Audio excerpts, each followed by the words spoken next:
हाय दोस्तों, AHP UPSC CSC YouTube channel में आपका स्वागत है। मेरा नाम अमित है। दोस्तों, आज हम बात करने वाले हैं देश की औपचारिक संस्था के बारे में, यानी UPSC के बारे में, जो प्रत्येक वर्ष 24-25 एग्जाम कंडक्ट कराती है। ये देश की सबसे बड़ी और सबसे प्रतिष्ठित सेवा है। आज हम इसके अतीत को जानेंगे, आखिर इसका इतिहास क्या है। तो संक्षेप में समझेंगे, बहुत ही धैर्य के साथ समझेंगे, बहुत ही ज़्यादा हम धैर्य के साथ चीज़ों को समझेंगे कि आखिर UPSC कहाँ से आई, कब आई, कैसे आई। और इस UPSC से पहले, यानी जब हम स्वतंत्र नहीं थे, जब हम ब्रिटेन की इंडिपेंडेंसी थे, ब्रिटेन की कॉलोनी थे, ब्रिटेन के उपनिवेश थे, तो उस समय हमारे देश में कौन सी सेवा प्रचलित थी।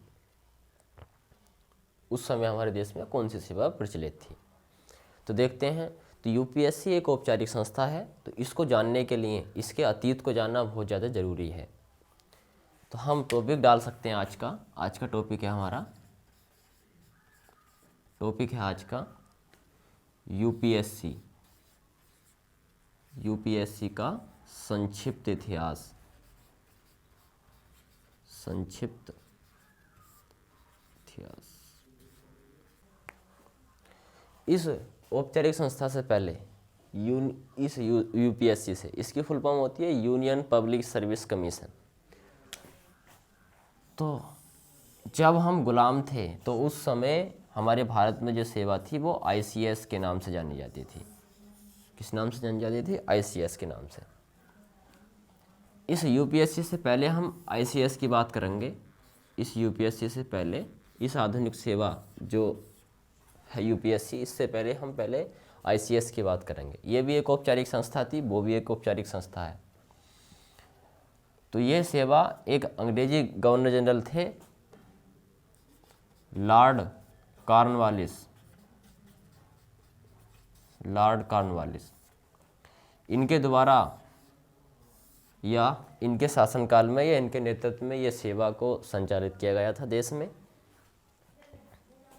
ये सेवा, जिसकी फुल फॉर्म है इंडियन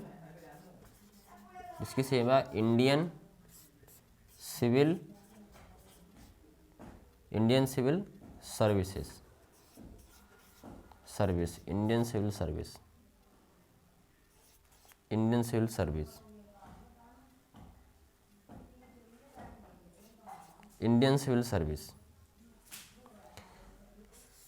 ये भी एक औपचारिक सेवा थी। इस सेवा में क्या था? भारतीयों की उपस्थिति ना के समान, या थी नहीं, बिल्कुल ही नहीं थी, क्योंकि लॉर्ड कॉर्नवालिस ने योग्यता को इसमें प्राथमिकता नहीं दी गई थी। ना ही ये प्रतिस्पर्धात्मक परीक्षा थी। ये केवल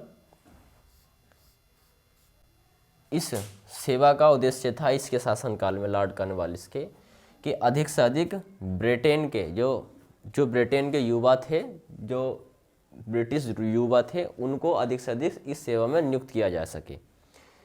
तो ये सेवा जो थी लॉर्ड कॉर्नवालिस योग्यता के आधार पर नहीं, यानी ये योग्यता के आधार पर नहीं थी लॉर्ड कॉर्नवालिस के शासनकाल में। इनके बाद एक गवर्नर जनरल आते हैं, एक अंग्रेज आते हैं, जिनका नाम था लॉर्ड मेकाले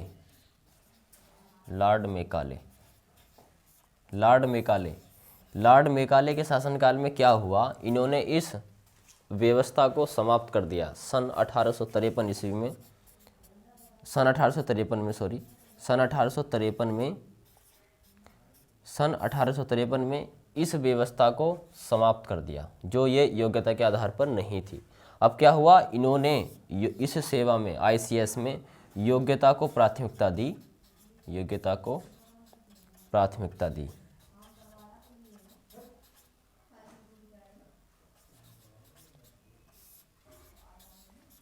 इनके शासनकाल में, लॉर्ड मेकाले के। तभी एक भारतीय आते हैं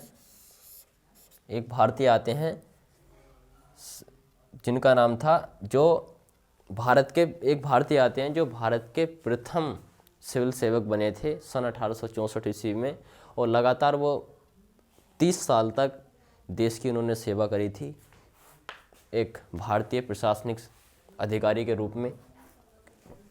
तो सन 1864 ईस्वी में सन 1864 में रविंद्रनाथ टैगोर के बड़े भैया सत्येंद्रनाथ टैगोर, रविंद्रनाथ टैगोर के बड़े भैया क्या नाम था? सत्येंद्रनाथ टैगोर।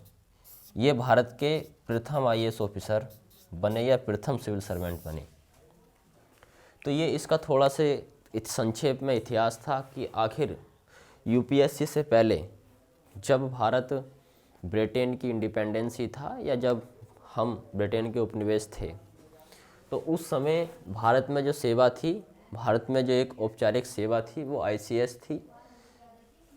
आईसीएस किसके शासनकाल में लाई गई थी? लॉर्ड कॉर्नवालिस के शासनकाल में लाई गई थी। इसका उद्देश्य था कि अधिक से अधिक जो ब्रिटिश युवा हैं उनको इसमें नियुक्त करना। अब हम जान लेते हैं आधुनिक जो संस्था या सेवा है हमारी यूपीएससी के बारे में। ये भी एक औपचारिक सेवा थी, ये भी एक औपचारिक सेवा है।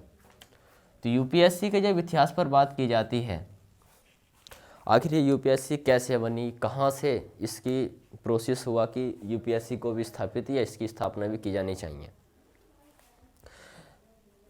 इस सेवा को यानी ये जो यूपीएससी है, इस सेवा को भारत में सुपीरियर सिविल सर्विस कहा जाता था। 1924 के आसपास रॉयल कमीशन की एक सिफारिश आई थी सन 1924 ईस्वी में। किसकी सिफारिश आई थी? Royal commission. सन 1924 ईस्वी में रॉयल कमीशन की एक सिफारिश आई थी कि एक लोक सेवा आयोग का भी गठन किया जाना चाहिए। तो हुआ क्या, रॉयल कमीशन के सिफारिश के आधार पर इस समय जो अंग्रेज थे या जिनका जो गवर्नर जनरल थे, जिनका नाम था सर रोज बोकर, इनकी अध्यक्षता में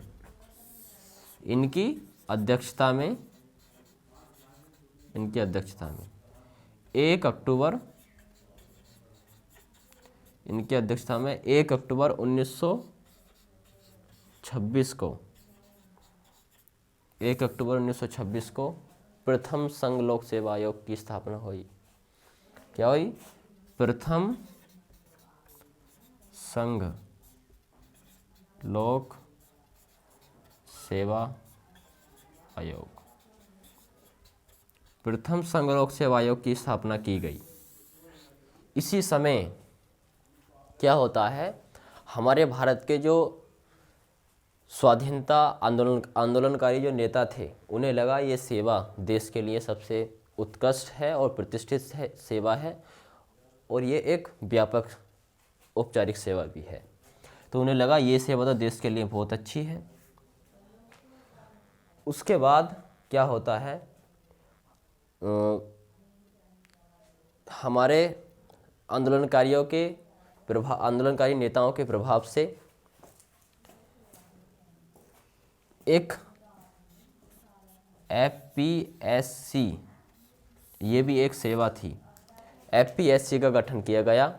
ये गठन भारतीय शासन अधिनियम यानी गवर्नमेंट ऑफ इंडिया एक्ट 1935 के तहत हुआ। यानी भारतीय शासन अधिनियम 1935 के तहत 1935 के अंतर्गत एफपीएससी सेवा को लाया गया। एफपीएससी का मतलब होता है फेडरल पब्लिक सर्विस कमीशन। ये भी एक औपचारिक सेवा थी। उसके बाद इस सेवा को इस एफपीएससी से यूपीएससी कर दिया गया। क्या कर दिया गया? यूपीएससी। तो यहाँ यूपीएससी का जन्म होता है। इतनी बात तो तब थी जब हम अभी तक आज़ाद नहीं हुए थे, स्वतंत्र भी नहीं हुए थे, ना ही हमारा संविधान बना था। तो यूपीएससी का गठन 1 अक्टूबर 1926 ईस्वी को। सबसे पहली बात हम समझते हैं, यूपीएससी एक रॉयल कमीशन की सिफारिश आई थी 1924 ईस्वी में। उसके बाद जो गवर्नर जनरल थे सर रोज बॉकर, इनकी अध्यक्षता में 1 अक्टूबर 1926 ईस्वी को प्रथम संघ लोक सेवा आयोग की स्थापना की गई।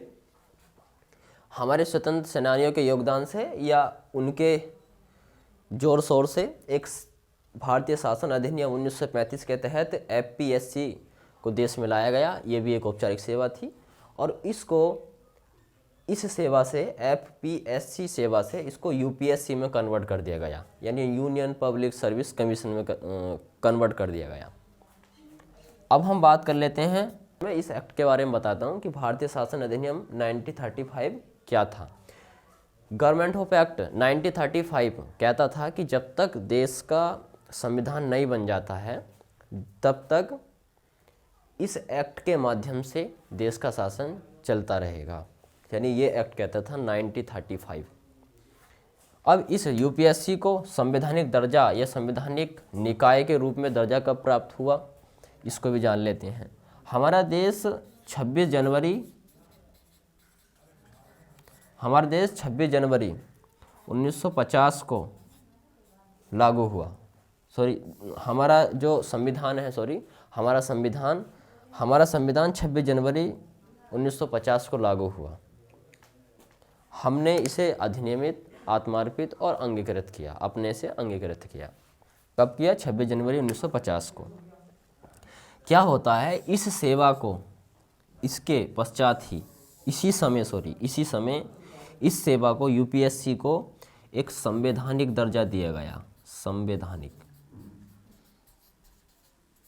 दर्जा, इसको संवैधानिक दर्जा दिया गया आर्टिकल 315 के तहत। आर्टिकल 315 के तहत इसको संवैधानिक दर्जा दिया गया जब हमारे देश का संविधान बन गया था।